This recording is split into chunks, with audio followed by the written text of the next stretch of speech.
মই উপস্থিত আছোঁ মুছলপুৰত আৰু আজিৰ যিটো পৰিস্থিতি পৰিৱেশ হ'ল সকলো জ্ঞাত হৈছে।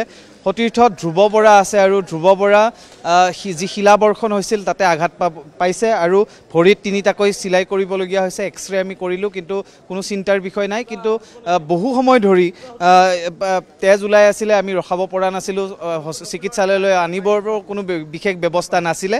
কিন্তু আমি এইখিনিতে ধন্যবাদ দিব লাগিব যে তাত সঠিক সময়ত স্বাস্থ্য বিভাগৰ লোক তাত গৈ উপস্থিত হ'ল আৰু তেওঁলোকে প্ৰথমে ড্ৰেছিং কৰি চিকিৎসালয়লৈ লৈ আহে। মই কি হৈছিল পৰিস্থিতিটো মই ধ্ৰুৱৰ পৰা মই জানিব বিচাৰিম, কি হৈছিল আচলতে? যেতিয়া জুবিন গাৰ্গক যিকেইগৰাকী অভিযুক্ত 5গৰাকী অভিযুক্ত জানে আজি সকলোৱে, চামকানু মহন্ত, সিদ্ধাৰ্থ শৰ্মা, সন্দীপন গাৰ্গ, জুবিন গাৰ্গৰ 2 PSO, যেতিয়া তেওঁলোকক ইয়ালৈ লৈ আহিলে, তাৰপিছত ইয়ালৈ লৈ অহালৈকে পৰিস্থিতি মোটামুটি ঠিকে আছিলে। যেতিয়া কাৰাগাৰত প্ৰৱেশ কৰিছিলে তেতিয়াও গাড়ীখনত শিলাবৰ্ষণ কৰিছিলে, কিন্তু পিছত পৰিস্থিতি পুনৰ নিয়ন্ত্ৰণলৈ আহিছিলে। তাৰপিছত দেখা গ'ল যেতিয়া আৰক্ষীয়ে যিসকল অভিযুক্ত ভিতৰত যেতিয়া আছে প্ৰৱেশ কৰিলে, তাৰপিছত যিসকল স্থানীয় বা জুবিন গাৰ্গৰ অনুৰাগী বুলিয়ে মই কৈছোঁ এতিয়াও, তেওঁলোক যেতিয়া সেই কাৰাগাৰখনৰ সন্মুখলৈ আহিলে তেওঁলোকক এটাই দাবী জনালে যে 3গৰাকী লোকক শিল দলিওৱা কাৰণে সেই গাড়ীখনত আটক কৰিছিলে আৰু তেওঁলোকক মুকলি কৰি দিব লাগে বুলি জনাইছিলে।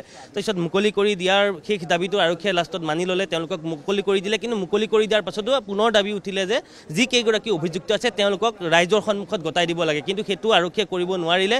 আৰু যাৰ কাৰণে বহুতবাৰ আৰক্ষীগৰাকীয়ে বুজাইছে, যিগৰাকী আৰক্ষী অধীক্ষক তেওঁ বুজাও আমি দেখিছিলোঁ, কিন্তু পৰৱৰ্তী সময়ত যেতিয়া পৰিস্থিতি নিয়ন্ত্ৰণৰ বাহিৰত গ'ল আৰক্ষীয়ে লাঠিচাৰ্জ কৰিছিল। আৰু সেই মুহূৰ্ততে মই পোনপটীয়া সম্প্ৰচাৰতে আছোঁ, ND24 দৰ্শকসকলে সেই দৃশ্য দেখিছে। যেতিয়া শিলাবৰ্ষণ হ'ল তেতিয়া মই সেই স্থানতে পৰি গ'লোঁ, মই আৰু যাব পৰা অৱস্থাত নাছিলোঁ।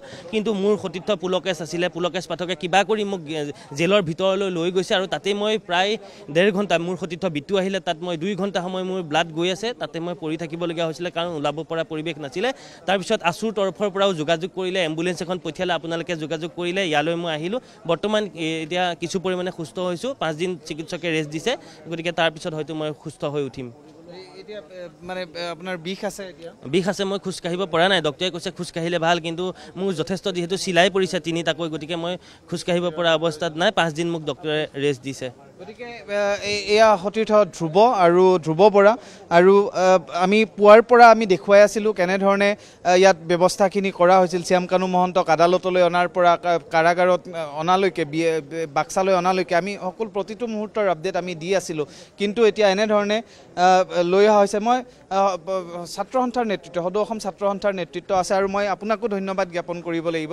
যথেষ্ট তৎপৰতাৰে আপুনি গোটেই কামখিনি কৰিছে, তাৰ কাৰণে আমি চেনেলৰ পৰা আপোনাকো ধন্যবাদ জ্ঞাপন কৰিছোঁ। পৰিস্থিতিটোৰ বিষয়ে আচলতে এইটো অনা এটা পৰিস্থিতি, আৰু আজিৰ এই পৰিস্থিতিত যিসকল লোকে ইয়াত আচলতে অনুঘটক হিচাপে কাম কৰিলে, কেটালিষ্ট হিচাপে কাম কৰিলে, তেনেকুৱা ব্যক্তি কিন্তু বাক্সা জিলাৰ সমাজ জীৱনক প্ৰতিনিধিত্ব নকৰে। আপোনালোকে এটা গুৰুত্বপূৰ্ণ বিষয় উপস্থাপনৰ বাবে ইমান দূৰৰ পৰা বাক্সা জিলালৈ আহিছে, আৰু আপোনালোকৰ যেতিয়া সতীৰ্থ এগৰাকী এনেধৰণে আঘাত পাব, এয়া আমাৰ বাবে অত্যন্ত দুখৰ কথা। আৰু এয়া আমাৰ দায়িত্ব। জুবিন গাৰ্গৰ সমগ্ৰ ঘটনাটোৱে জাতিটোৰ প্ৰতিগৰাকী ব্যক্তিৰ বাবে এটা জাতীয় দায়িত্ব। আৰু আমাৰ মূল বিষয়টোৱে আছে, জাতিটোৰ মূল কথাটোৱে হ'ল, মূল উত্তৰটোৱে হ'ল, মূল প্ৰশ্নটোৱে হ'ল জুবিন গাৰ্গে ন্যায় পাব লাগিব। জুবিন গাৰ্গে ন্যায় নোপোৱা পৰ্যন্ত জাতিটো কিন্তু ক্ষান্ত নহয়। আজি মূল কথাটো হ'ল, ইয়াত আৰক্ষীৰ ইণ্টেলিজেঞ্চ সম্পূৰ্ণৰূপে ব্যৰ্থ হৈছে। আৰক্ষী গৃহ বিভাগৰ সম্পূৰ্ণ দুৰ্বলতাৰ বাবে আজিৰ এই ঘটনাটো সংঘটিত হ'বলৈ পাইছে। আৰু যিসকল ব্যক্তি আচলতে আঘাত পালে আমি তেখেতসকলৰ আশু আৰোগ্য কামনা কৰিছোঁ। আৰু ছাত্ৰ সন্থাৰ স্পষ্ট দাবী, জুবিন গাৰ্গে ন্যায় পাব লাগিব। ন্যায়ৰ ক্ষেত্ৰত SITয়ে সকলো প্ৰকাৰৰ পানী নসৰকা ধৰণে তদন্ত কৰিব লাগে। SITয়ে এখন অতি শক্তিশালী চাৰ্জশ্বীট আদালতত দাখিল কৰিব লাগে। আইনী কোনো সুৰুঙাৰে এই অভিযোগত অভিযুক্ত কোনো ধৰণৰ ব্যক্তিয়ে যাতে সাৰি যাব নোৱাৰে, তাৰ বাবে আমি দাবী জনাইছোঁ। ধন্যবাদ জ্ঞাপন কৰিছোঁ। মই আনফালে দৃশ্য দেখুৱাম, আন এগৰাকী সতীৰ্থ সাংবাদিক, তেওঁ আঘাতপ্ৰাপ্ত হৈছে, তেওঁ মূৰত শিল পৰিছে, আৰু তেওঁৰ পৰা মই ভাষ্য ল'বলৈ বিচাৰিম যে কি হৈছিল ঘটনাটো, সেই বিষয়ে মই জানিবলৈ চেষ্টা কৰিম। আৰক্ষী অতি তৎপৰতাৰে মোৰ যেতিয়া শিল পৰিল, যেতিয়া তেজ ওলাল, তেতিয়া তেওঁলোকে আৰক্ষীয়ে কৰিছে দেই বেণ্ডেজ, তেতিয়া কোনো নাৰ্ছ ডাক্তৰ একো নাই, আৰু ভিতৰত কোনোৱে নাই, একো নাই। বেণ্ডেজটো কৰি দি জাষ্ট মানে ব্লাডটো ৰখাইছে। তাৰপিছত আমি তেনেকৈ পৰি থাকিলোঁ প্ৰায় আৰু 1 ঘণ্টামান। এনেকৈ শিলাবৰ্ষণ হৈ আছে, কোনেও ক'তো লৰিব পৰা অৱস্থা নাই। এটা মুহূৰ্ত আহিল, আমি ভাবিলোঁ আমি ইয়াতে আৰু আজি বাচি যাব নোৱাৰিম, কাৰণ ভিতৰলৈকে শিল আহিব ধৰিছে।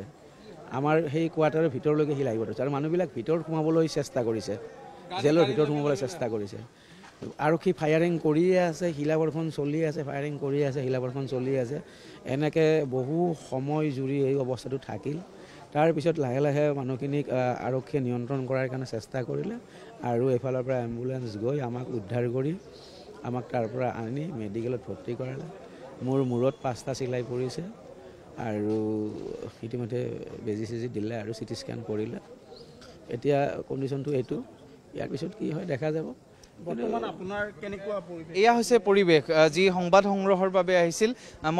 মই দেখুৱাম এনেধৰণে ধ্ৰুৱক আমি এতিয়া ইয়াৰ পৰা আমি লৈ যাব লাগিব, কিন্তু কেইবাটাও ইয়াত আজি দেখিবলৈ পোৱা গ'ল যে সংবাদ মাধ্যমৰ ইয়াত বাহনত অগ্নিসংযোগ কৰা হ'ল, সাংবাদিকৰ কেমেৰা ভঙা হ'ল, কেইবাগৰাকীও সাংবাদিক আক্ৰমণৰ বলি হ'ল, শিলাবৰ্ষণত তেওঁলোকৰ মূৰত আঘাত হৈছে আৰু আৰক্ষীও আমি দেখিছোঁ যে আৰক্ষীৰো বহু লোক আঘাতপ্ৰাপ্ত হৈছে। কাৰোবাৰ যদি মূৰত চিলাই পৰিছে, কাৰোবাৰ গালত চিলাই পৰিছে, সৰুৰ পৰা বিষয়া পৰ্যায়লৈকে আৰক্ষীও ইয়াত আঘাতপ্ৰাপ্ত হৈছে। লগতে আৰক্ষীয়ে যি গুলি তাত ফুটাইছিল সেই গুলিত কেইবাজনো লোকো আঘাতপ্ৰাপ্ত হৈছে। কিন্তু এনেধৰণে আমি ক'ব লাগিব যে ন্যায় প্ৰক্ৰিয়াটোত বিঘ্নিত হ'ব এনেধৰণে যদি আমি ন্যায় বিচাৰোঁ বা ন্যায় দাবী কৰোঁ। সেয়ে সংযমেৰে সকলোৱে পৰিস্থিতিৰ সৈতে মোকাবিলা কৰিব লাগিব, পৰিস্থিতিৰ সৈতে যুঁজিব লাগিব আৰু এই সমগ্ৰ দিশটোৰ ওপৰত নজৰ ৰাখিব লাগিব। বাক্সাৰ পৰা ভিডিঅ' জাৰ্নেলিষ্ট বিপুল কলিতাৰ সৈতে মই গুঞ্জন কলিতা, ND24।